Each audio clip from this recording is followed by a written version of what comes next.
محمد ابراہیم کشتر صدیقی قادری رضوی نے آج جمعہ کی نماز سے پہلے فرمایا الحمد للہ حمدا کثیرا طیبا مبارکا فیہ آمنت باللہ ورسولہ هو الأول هو الآخر هو الظاہر هو الباطن وهو بكل شيء عليم أعوذ بالله من الشيطان الرجيم بسم الله الرحمن الرحيم ولا تقولوا لمن يقتل في سبيل الله أموات بل أحياء ولكن لا تشعرون صدق الله مولانا العظيم وصدق رسوله النبي الكريم ونحن على ذلك لمن الشاهدين والشاكرين والحمد لله رب العالمين سید الانبیاء والمرسلین خاتم النبیین حضرت محمد مصطفیٰ صلی اللہ تعالی علیہ وسلم کی بارگاہ عالی میں ادب و احترام کے ساتھ درود و سلام عرض کیجیے.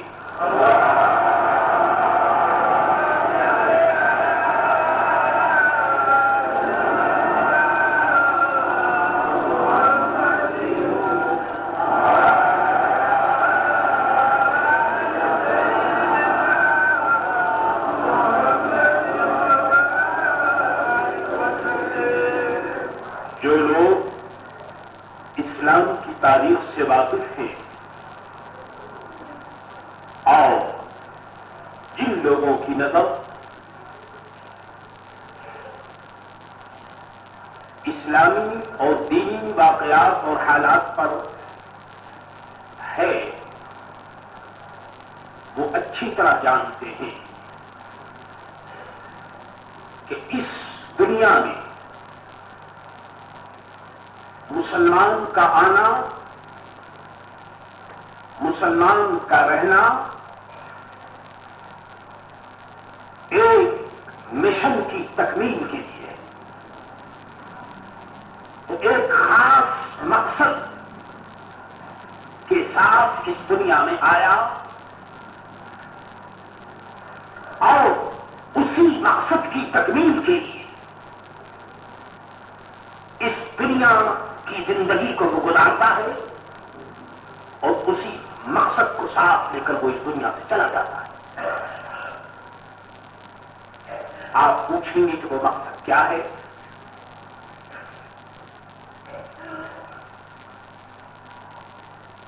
مسلمان اس دنیا میں آیا اس لیے کہ اللہ تعالیٰ کی حاکمیت کو مانتے ہوئے، اللہ کو رولر حاکم مانتے ہوئے، یقین کرتے ہوئے اس کی اطاعت اور اس کے آخری اور مقدس رسول حضرت محمد مصطفیٰ صلی اللہ تعالی علیہ وسلم کی اطاعت کرے، اس کی رضا کو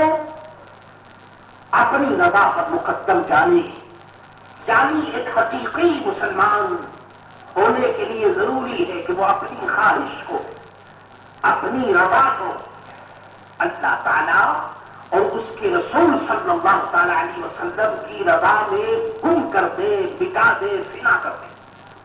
یہ ہے ایک حقیقی مسلم کی تاریخ. اب آپ اندازہ کیجئے کہ جب ایک مسلمان اس اسٹیج پر ہوگا تو اس کے لیے زندگی اور موت، عالم دنیا اور عالم آخرت، یہ دونوں چیزیں ایک ہو جائیں گی. صرف اتنا فرق ہوگا کہ جس طرح آدمی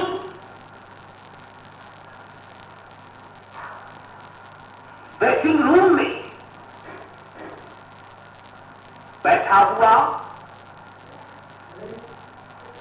اپنے گھر میں جو سونے کا کمرہ ہوتا ہے اس سے بے خبر ہوتا ہے اور اس کی نگاہوں کے سامنے اندر کے کمرے نہیں ہوتے کیونکہ وہ ویٹنگ روم میں بیٹھا ہوا ہے. لیکن اگر وہ اس ویٹنگ روم سے اٹھ کر کے اپنے کمرے میں گیا تو تمام کمرے کی چیزیں اس کے سامنے ہو. یعنی اس دنیا اور اس دنیا میں ایک دیوار کا فرق ہے. ایک دیوار حائل ہے, ایک حجاب ہے, دیوار کا ایک پردہ ہے, بس اس سے زیادہ کچھ نہیں. جس طرح سے ایک روم میں بیٹھنے والا جانتا ہے کہ اس کے کمرے میں کیا ہے, اسے معلوم ہے کیونکہ وہ اس کا کمرہ. اسی طرح سے مرد کامل یا مرد مومن اس دنیا میں رہتے ہوئے بھی اس کو معلوم ہے کہ اس دنیا میں کیا ہے. بس ایک حجاب ہے, ایک پردہ ہے, اسی حجاب کا, اسی پردے کا نام موت ہے. یاد رکھو کس طرح سے ایک مہم محبوب کی تلاش میں اور محبوب سے ملنے کے لیے ہر وقت بے چین رہتا ہے, بندے مومن کی شان بھی یہی ہوتی ہے کہ وہ اس دنیا سے اس دنیا میں جانے کے لیے بے چین ہوتا ہے, کیونکہ اسے معلوم ہے کہ جیسے ہی موت آئی پھر وہ ہوگا اس کا محبوب ہوگا, وہ طالب ہوگا, اس کا مطلوب ہوگا, اور بیچ میں کوئی حجاب نہیں ہوگا. میرے دوستو, یہ فلسفہ جو کچھ میں عرض کر رہا ہوں, جو لوگ ان چیزوں پر یقین رکھتے ہیں ان کے لیے تو بہت آسان سی چیز ہے اور اس میں بڑی مسرت ہے, بڑی خوشی ہے. لیکن جن لوگوں نے اس دنیاوی کو سب کچھ سمجھ رکھا ہے تو ان کے لیے میرے دوستو موت تو بہت بڑی چیز ہے. اگر سر میں درد بھی ہو جائے تو وہ بے چین ہو جائے. موت کا اگر ذکر اگر ان کے سامنے کر دیا جائے تو یہ خیال کرتے ہیں کہ معاذ اللہ یہ بڑی نحوست کی بات ہے. میں اس لیے عرض کر رہا ہوں کہ مومن یہ فارمولہ ہوگا تو اب اس کے لیے موت اور زندگی یہ کچھ نہیں, اس کی کوئی حقیقت نہیں ہوگی. وہ زندہ ہے تو پھر بھی ٹھیک ہے, اور اگر وہ مرتا ہے تو پھر بھی ٹھیک ہے. عرض میں اس لیے کر رہا ہوں کہ آدمی نیچرل طور پر, فطری طور پر اس کو مال سے بھی پیار ہوتا ہے, اولاد سے بھی پیار ہوتا ہے, مکانات, دکانیں, رشتے دار, احباب, ان چیزوں سے محبت ہوتی ہے, تعلقات ہوتے ہیں, اور ہر آدمی کو اپنی جان پیاری ہوتی ہے. جان خطرے میں ہو تو آدمی اپنے مال کو لٹا بیٹھتا ہے. خدا نہ کرے کسی مکان پر آگ لگ جائے تو اس کو تو وہ منظور کر لے گا کہ اس کا مال جل جائے. مکان میں آگ لگ جائے, دکان میں سب کچھ ہو جائے, لیکن یہ نہیں ہو سکتا کہ وہ مکان اور دکان کو آگ سے بچانے کے لیے اپنی جان اس میں دے دے. یہ نہیں ہوتا کیونکہ جان پیاری ہوتی. لیکن جو آدمی یہ سمجھے, جس کا یہ عقیدہ ہو, جس کا یہ نظریہ ہو کہ مال بھی اپنا نہیں,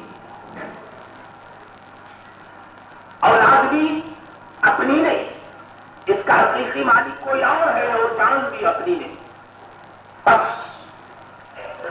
اللہ کے راستے میں مقتول ہونے والا, جان کو دینے والا, جان کو آفر کرنے والا, جان کی پیشکش کرنے والا, وہ اسی اسٹیج پر ہوتا ہے کہ اس کے لیے موت سے زیادہ اللہ کے راستے میں مقتول ہونے سے زیادہ پیاری کوئی چیز نہیں ہوتی. وہ اس موقع کی تلاش میں ہوتا ہے, جہاں سے موقع ملے وہ اپنی جان کی قربانی کو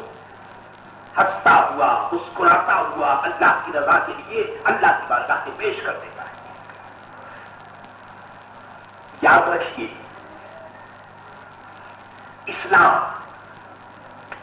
دوسرے لفظوں میں یوں کہہ دیجیے کہ حق اور سچائی اس بلڈنگ کا فاؤنڈیشن اسٹون ہر زمانے میں رکھا جاتا ہے اللہ کے نیک بندوں کے ذریعے, اور حق و صداقت کے فاؤنڈیشن اسٹون کو رکھنے کے لیے نہ سیمنٹ کی ضرورت ہوگی, نہ وہاں چاہیے، لوہا چاہیے، ان چیزوں کی ضرورت نہیں، وہاں ضرورت ہوتی ہے خون کی۔ خون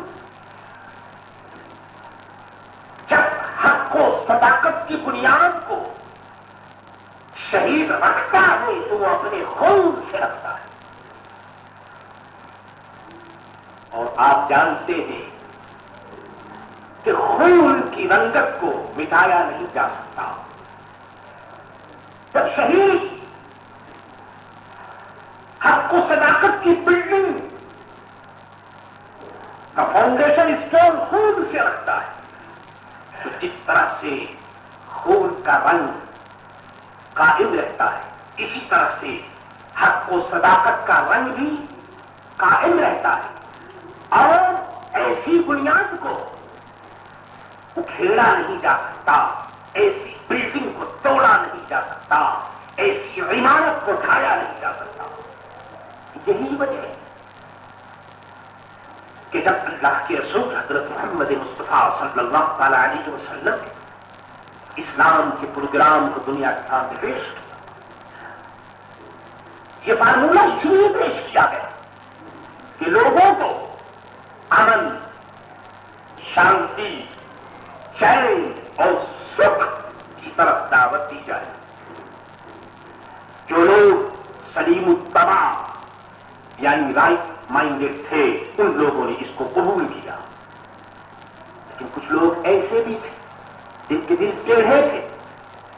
وہ اس امن، چین اور شانتی کی بات کو وہ سمجھ نہیں سکے، یا یہ کہ سمجھنے کے بعد بھی وہ انکار کرتے رہے، اور نتیجہ یہ نکلا کہ صداقت ابھرتی رہی، بڑھتی رہی۔ آپ جانتے ہیں کہ جب حق بڑھتا ہے، ابھرتا ہے، تو پھر باطل کو غصہ آتا ہے۔ جب سچائی ابھرتی ہے تو جھوٹ جو ہے وہ پیش میں آ جاتا ہے۔ یہی وجہ ہے کہ کچھ لوگ اس زمانے میں پیش میں آ گئے، انہوں نے سمجھا کہ اس کا ایک ہی ذریعہ ہو سکتا ہے کہ وہ لوگ جو سچائی کی دعوت پر لبیک کہنے والے، ان لوگوں کو ختم کر دیا جائے۔ چنانچہ انہوں نے اس غلط ارادے سے اپنے ہاتھوں میں تلواریں لی اور سچائی کے دعوے داروں کو ختم کرنے کے لیے ان کے مقابلے کیا۔ ظاہر ہے کہ یہ پوزیشن ایسی ہی تھی کہ ان کا مقابلہ کیا جائے، ان کو پہلے سمجھایا گیا، ان کو اس غلط ارادے سے روکا گیا، پیار و محبت کی بات کی گئی، صلح و صفائی کا فارمولہ ان کے سامنے پیش کیا گیا، لیکن آدمی جب غیظ و غضب میں ہوتا ہے، جب اس کے دل و دماغ کے اوپر ظلم شیطان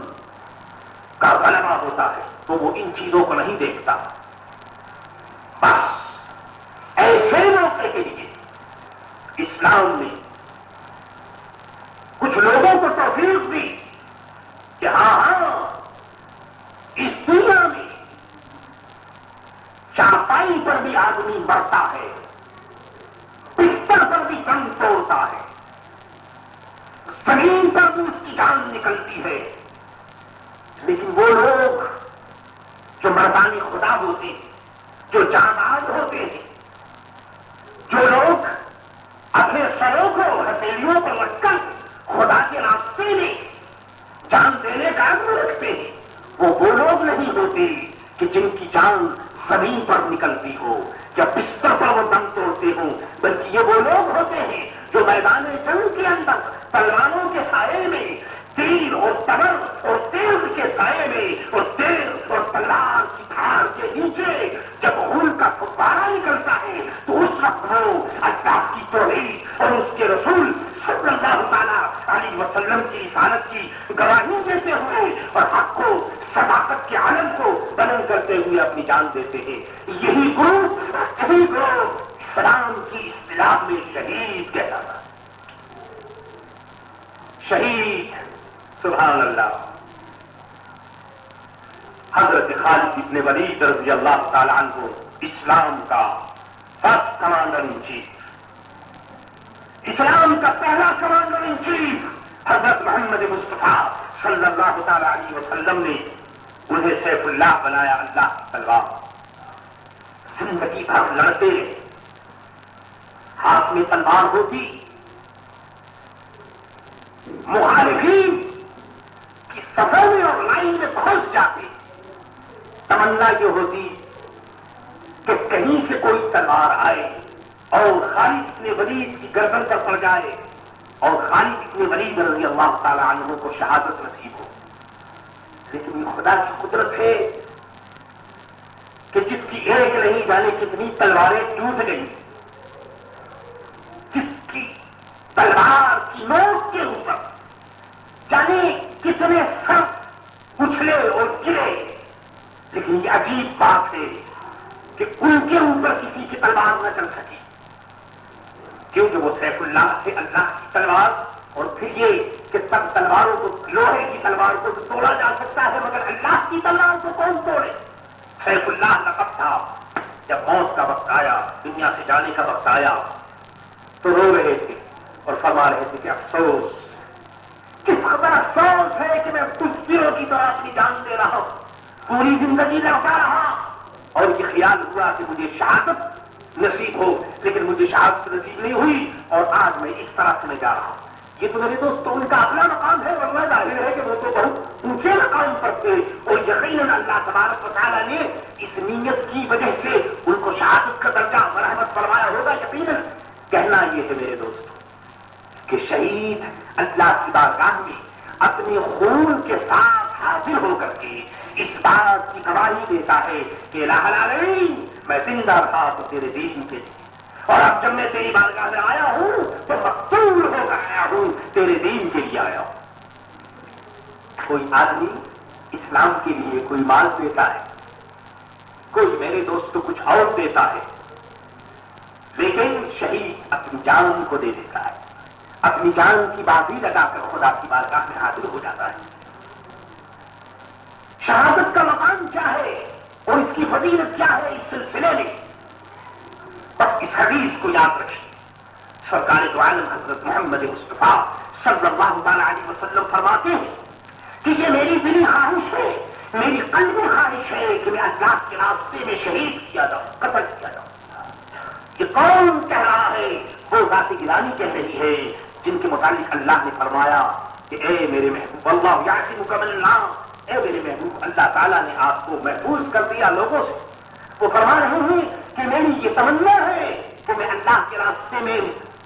قتل کیا جاؤں اور پھر زندہ کیا جاؤں اور پھر قتل کیا جاؤں اور پھر زندہ کیا جاؤں اور پھر قتل کیا جاؤں۔ اللہ